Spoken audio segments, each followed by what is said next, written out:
Good morning all of you. कैसे हैं सभी? सभी का स्वागत है सिंपल PNBPS में। बहुत दिन से वीडियोस अपलोड नहीं हो पा रहे थे, इसके लिए मैं माफ़ी चाहती हूँ क्योंकि मैं एक शादी में गई हुई थी, बिजी थी, इसी कारण से नहीं हो पाया था और इसके लिए मैं माफ़ी चाहूँगी आप सभी से।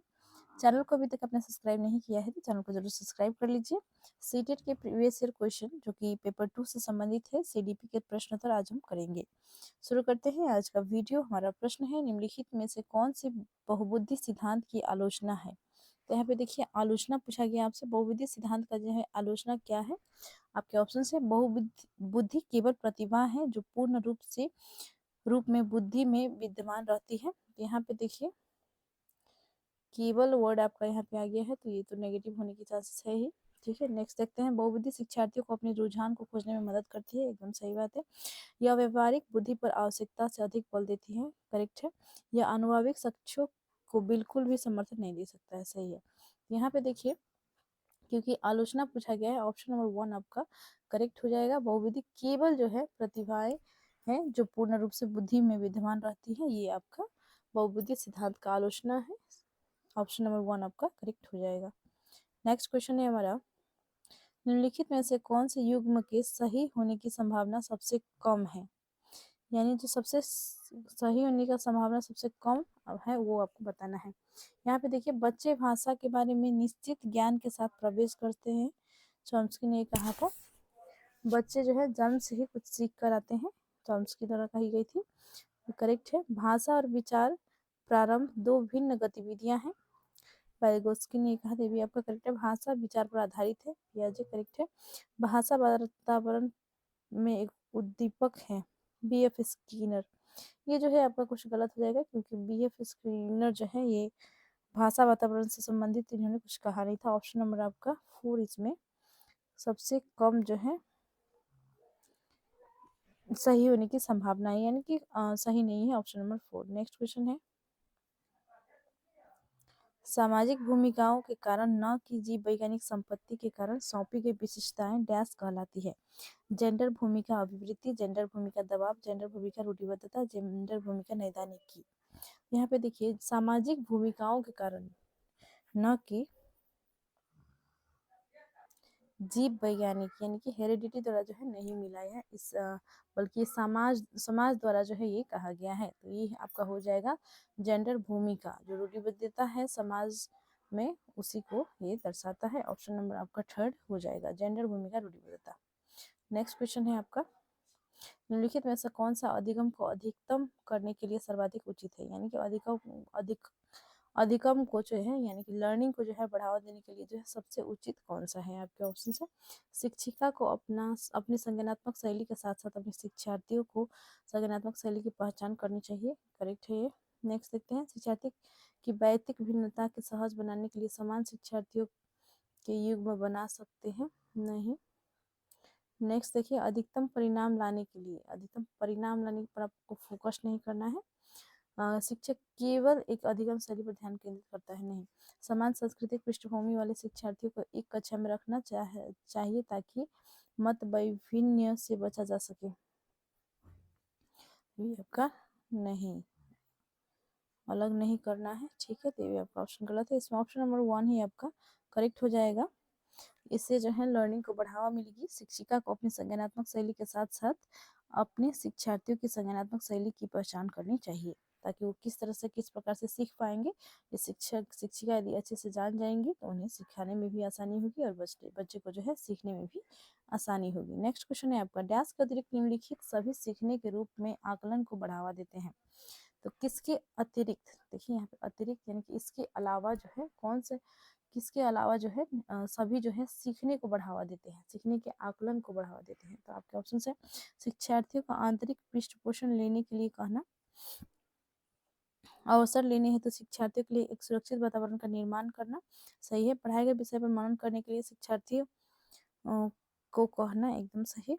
और देखिए जितनी संभावना हो शिक्षार्थियों को लगातार परीक्षण करना, ये आपका इसमें ऑप्शन सही हो जाएगा क्योंकि गलत ऑप्शन है। परीक्षण ज़्यादा नहीं लेना है, बच्चे जो है इससे हतोत्साहित हो जाते हैं। और यहाँ पे पूछा गया है इसके अतिरिक्त, ठीक है, यानी कि इसके अतिरिक्त जो है निम्नलिखित सभी सीखने के रूप के आकलन को बढ़ावा देते हैं। ऑप्शन नंबर आपका 4 इसमें करेक्ट हो जाएगा। नेक्स्ट क्वेश्चन है हमारा, जब एक बावर्ची खाना पकाते समय खाने को चखता है तो वो डैश के समान है। सीखने का आकलन, सीखने के लिए आकलन, सीखने के रूप में आकलन, आकलन और सीखना। तो देखिए जब आपने देखा होगा बहुत सारे फंक्शंस में जो है या कहीं पर भी आपने देखा होगा या अपने घर पे भी खुद देखा होगा कि आपकी मम्मी जो है खाना कभी बना रही है तो पहले जो है चख लेती हैं कि कैसा बना है। तो ये क्या है, तो ये जो है सीखने के लिए आकलन के समान जो है इसे हम कह सकते हैं। तो वे जो है देखना चाहती है, जो बावर्ची है वो देखना चाहता है कि खाना जो है कैसा बना है, और इसलिए जो है जो चखता है और सीखता भी है इससे, जो इसमें जो है कुछ कमी है या अच्छी बनी है, ये यदि कमी है तो वो जो है सीख इससे जो है सीख पाता है। इसीलिए जो है इसे सीखने के लिए आकलन के रूप में हम ले सकते हैं। ऑप्शन नंबर आपका सेकेंड सही हो जाएगा। नेक्स्ट क्वेश्चन देखते हैं। अंतरपरक अनुदेशन है शिक्षार्थियों की आवश्यकताओं को पूरा करने के लिए समूहीकरण के विविध रूपों का प्रयोग करना। सही। कक्षा में प्रत्येक शिक्षार्थियों के लिए कुछ अलग करना।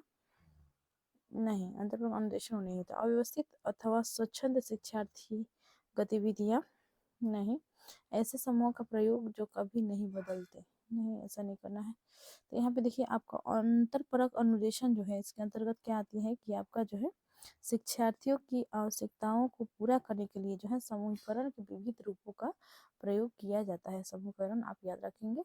नेक्स्ट क्वेश्चन है आपका, सांस्कृतिक तथा भाषिक रूप से वैविध्यपूर्ण कक्षा में यह निश्चित करने से पहले कि शिक्षार्थी विशिष्ट शिक्षा वर्ग में आता है या नहीं, एक शिक्षक को करना चाहिए।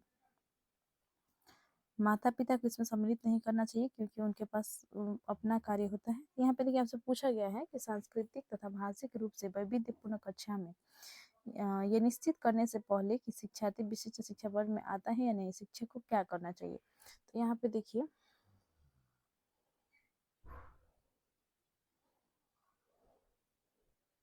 माता पिता को जो है ये आपका गलत ऑप्शन हो जाएगा, क्योंकि माता पिता को इसमें सम्मिलित करना चाहिए, गलत हो जाएगा। अक्षमता स्थापित करने से पहले शिक्षार्थी की मातृभाषा का मूल्यांकन करना चाहिए, ये आपका इसमें करेक्ट होगा। क्योंकि देखिए कोई भी बच्चा जो है शिक्षार्थी जो है विशिष्ट शिक्षा वर्ग में आता है या नहीं ये पता करना है यहाँ पे। क्योंकि एक क्लासरूम जो है विभिन्न भाषा बोलने वाले, विभिन्न कल्चर फॉलो करने वाले, सांस्कृतिक विविधता पूर्ण एक कक्षा होती है, क्लास होती है। तो इसमें जो है बच्चे जो है किस प्रकार से जो है, कौन से बच्चे जो है विशिष्ट वर्ग में आते हैं और किस प्रकार से वो सीखेंगे, इस पर जो है शिक्षक को ध्यान केंद्रित करना होता है। तो वो किसी को जो है मान लीजिए वो भाषा को नहीं समझ पा रहा है तो वो किसी चीज़ में हो सकता है नहीं कर पाएगा, लेकिन यदि वो भाषा को समझ ले तो वो चीज़ उसके लिए आसान भी हो सकती है। तो ऐसे में जो है आप अक्षमता स्थापित करने के लिए जो है करने से पहले जो है शिक्षार्थी की मातृभाषा का मूल्यांकन करना चाहिए।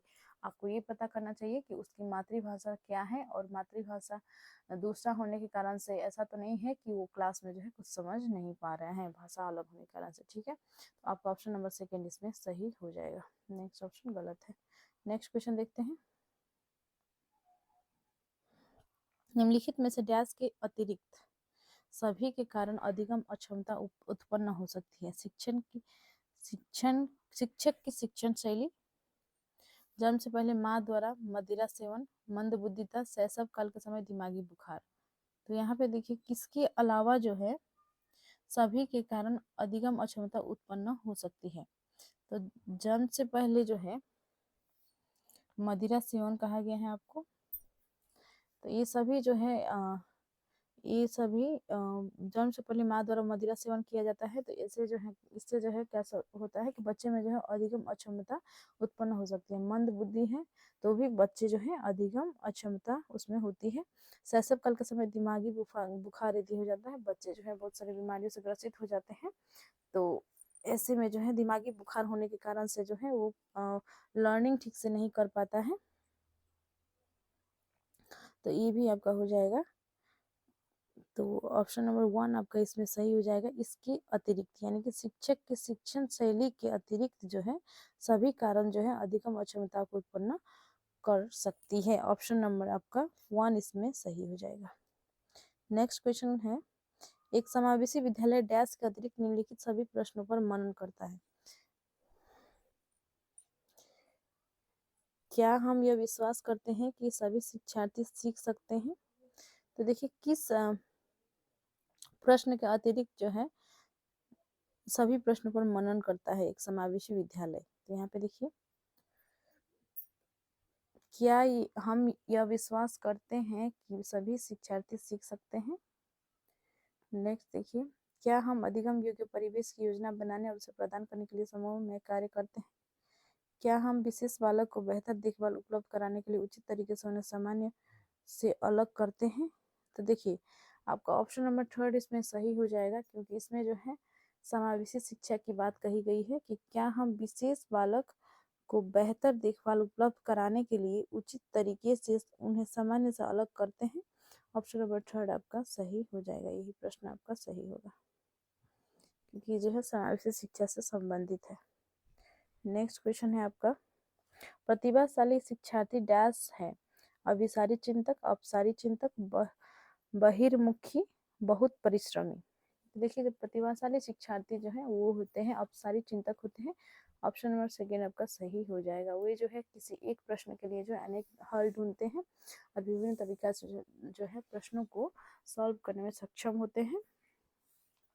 अनेक प्रश्न जो है उन अनेक उनके पास जो है उत्तर है होते हैं एक ही प्रश्न का। ऑप्शन नंबर 2 आपका सही हो जाएगा।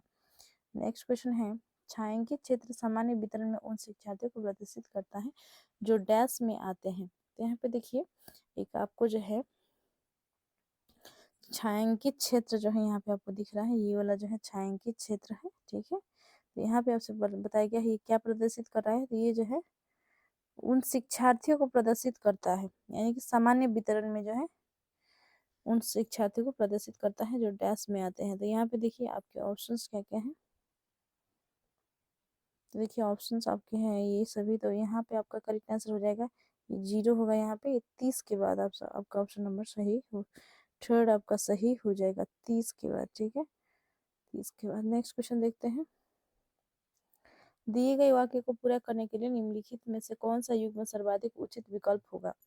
जब बच्चे उन गतिविधियों में शामिल होते हैं जो डैश होती है तब वे जल्दी डैश करते हैं। तो यहाँ पे देखिए ऑप्शंस आपके दिया गया है।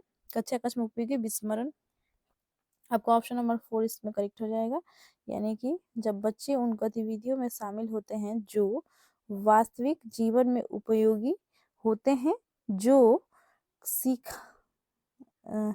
होती हैं जब तब वे जल्दी सीखा करते हैं, यानी कि जो वास्तविक जीवन से जो चीजें जुड़ी होती है उससे जो है बच्चे जल्दी सीखते हैं। ऑप्शन नंबर 4 आपका इसमें करेक्ट हो जाएगा। नेक्स्ट क्वेश्चन की ओर बढ़ते हैं।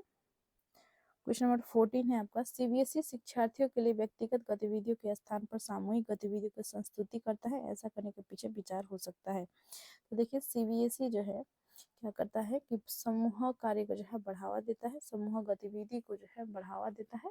इसके पीछे क्या उनके विचार हो सकते हैं आपको बताना है। यहाँ पे आपके ऑप्शंस हैं व्यक्तिगत प्रतिस्पर्धा के प्रति नकारात्मक संवेगात्मक प्रतिक्रियाओं से उबरना जो संपूर्ण अधिगम पर सामान्यीकृत हो सकता है।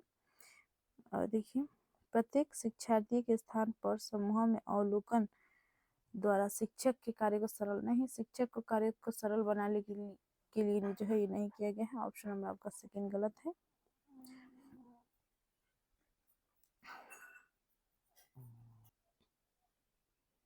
विद्यालयों के पास उपलब्ध समय को प्रासंगिक बनाना, जबकि उनमें से अधिकांश के पास व्यक्तिगत गतिविधियों के लिए पर्याप्त समय नहीं होता। देखिए नहीं, ऑप्शन नंबर 3 भी आपका गलत है। गतिविधि की ढांचागत लागत को कम करना नहीं। यहाँ पे देखिए आपका ऑप्शन नंबर 1 ही सही हो जाएगा, क्योंकि ये समूह गतिविधि पर जो है फोकस इसलिए किया जाता है क्योंकि व्यक्तिगत प्रतिस्पर्धा के प्रति नकारात्मक संवेगात्मक प्रतिक्रियाओं से उबरना जो संपूर्ण अधिगम पर सामान्यीकृत हो सकती है। ऑप्शन नंबर 1 आपका सही हो जाएगा। नेक्स्ट क्वेश्चन है हमारा बच्चे फिल्मों में दिखाए गए हिंसात्मक व्यवहार को सीख सकते हैं। यह निष्कर्ष निम्नलिखित में से किस मनोवैज्ञानिक द्वारा किए गए कार्य पर आधारित हो सकता है? यहाँ पे देखिए बच्चे जो है फिल्मों में दिखाए गए हिंसात्मक व्यवहार को सीख सकते हैं। यह निष्कर्ष निम्नलिखित में से किस मनोवैज्ञानिक द्वारा किए गए कार्य पर आधारित हो सकता है? आपके ऑप्शन है एडवर्ड एल थॉर्नडाइक, जेबी वाटसन, एल्बर्ट बेंडूरा, जीन पियाजे। तो ये जो है आपका हो जाएगा एल्बर्ट बेंडूरा के दिए किए गए कार्य पर आधारित हो सकते हैं। यानी पे देखिए आप जो है देखते होंगे बच्चे जो हैं जो देखते हैं उसी चीज को कॉपी करने की कोशिश करते हैं। तो हम जो है बच्चों को जो है फाइट में दिखाते हैं जैसे कि मूवीज में होते हैं और वो जो है उसी तरह से एक्शन कर रहे होते हैं, इस व्यवहार को जो है वो सीखते रहते हैं। तो इन्होंने जो है एल्बर्ट बेंड्यूरा ने जो है कहा है कि किशोरावस्था में जो है आक्रामक गतिविधियां जो है बच्चे करते हैं। तो इन्हीं से जो है वो संबंधित है। ऑप्शन नंबर आपका थर्ड सही हो जाएगा। मिलते हैं नेक्स्ट वीडियो में। चैनल को जरूर सब्सक्राइब कर ले, वीडियो को लाइक करें, शेयर करें। बहुत बहुत धन्यवाद।